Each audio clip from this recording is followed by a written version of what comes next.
خو یو کال لو. هلو السلام علیکم. هلو السلام علیکم.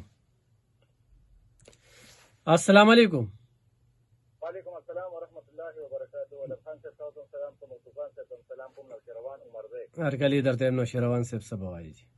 الله خوشاله کې عزتمن چې بس ماشاءالله تاسو هم په حالاتو د تاسو پروګرامونو ډېر په سنجیده او ډېر په خاموشۍ ورما خجی ټول ګټور خبر کوي. تاسو یې لکه مطلب دار خالد منصور صاحب ټول صحیح هغه عالم جون کې برکت واچو.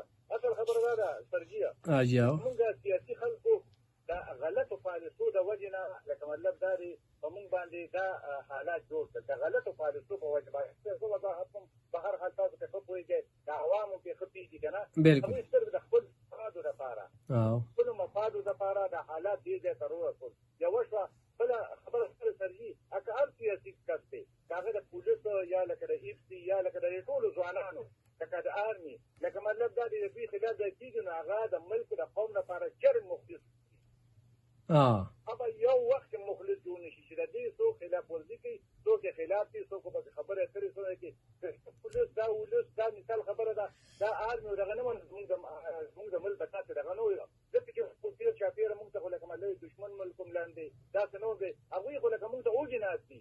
والحمدلله الحمدلله چې خدای پاک د دې ځوانانو په عمر کې برکت واچي او خدای دې دغه شان چمتو ساتي چې زموږ د حالات خو دا د سیاسي خلکو د مخکو وروستو د هغوی د غلطو پالیسو د وجې نه دا حالات دا ترهګري او دا کیسې جوړې دي دا د افغانستان دا دغه یعنې موږ نه غواړو افغانستان زموږ لکه مطلب دا یو ګاونډي ملک دی یو مسلمان ملک دی پکار دی چې موږ سره هغوی سره تعلقات وکړو خو غلطو پروپاګانډو د وجې نه د غلط حساب کتاب د وجې نه د غلط لکه مطلب دا دی چې هغه په میډیا او په دغه باندې چې د هغې لکه دغه راځي لکه اوس مثال خبره ده د پایچیناب دغه څومره سټو لکه قافله ښه امن سره رسېدله صاحب لکه د یو صحافي وي هغې د خولې نه مو اورېدل چېرې مطلب په میډیا په دغه ډول چې په ټرک باندې ډز شوي چې د هغې لکه معلومات وشي هغه شان نه وه.